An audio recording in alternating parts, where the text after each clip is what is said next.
చరిత్ర ఎవరెవరు ఈ రాష్ట్రంలో తిట్ల పురాణం అసెంబ్లీలో మనం చూసాం. ఎలాంటి ప్రెస్ మీట్, ఏదన్నా ఒక కన్స్ట్రక్టివ్ ప్రెస్ మీట్ ఉందా?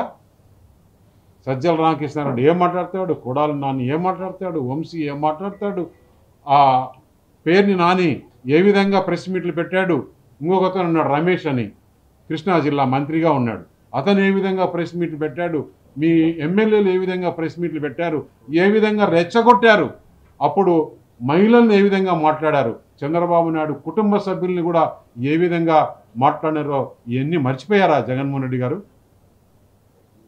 మిమ్మల్ని గారు అనే సంస్కారం కూడా మీకు లేదు. నాకు సంస్కారం ఉంది కాబట్టి మిమ్మల్ని గారు అంటున్నా. ఏ విధంగా చేశారు రాష్ట్రంలో?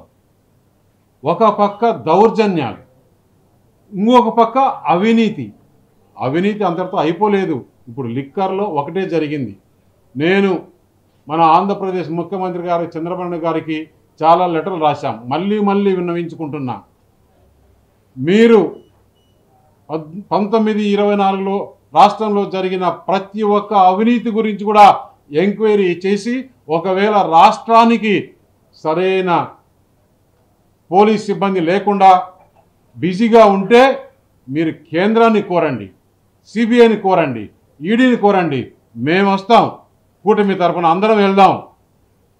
ఈ దేశ హోంశాఖ మంత్రుల్ని, ప్రధానమంత్రిని అడిగి రాష్ట్రంలో జరిగిన అవినీతి గురించి ఈడీ, ఎన్ఫోర్స్మెంట్ డైరెక్టరేట్, సిబిఐ కూడా ఎంక్వైరీ చేయాలి.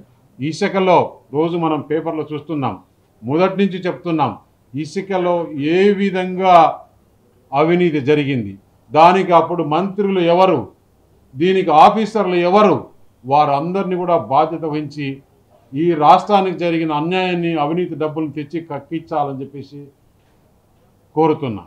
ఇంతటితో వదిలేది లేదు. మైనింగ్లో కానీ, శాండ్లో కానీ, ఇంకా ఏ డిపార్ట్మెంట్లో, ప్రతి ఒక్క డిపార్ట్మెంట్లో, ఎడ్యుకేషన్లో ఏం జరిగింది, హెల్త్లో ఏం జరిగింది, భూముల్లో ఏం జరిగింది, భూముల్లో అలాట్మెంట్లో ఏం జరిగింది, ఒక్క ఇండస్ట్రీస్ తీసుకొచ్చారా ఆంధ్రప్రదేశ్కి? చెప్పుకోదగ్గ ఒక్క చిన్న ఇండస్ట్రీని చెప్పండి. ఈరోజు సంవత్సరమైంది కూటమి ప్రభుత్వం వచ్చిన తర్వాత దాదాపు 10 లక్షల కోట్ల రూపాయల విలువైన పెట్టుబడులు వస్తున్నాయి రాష్ట్రానికి.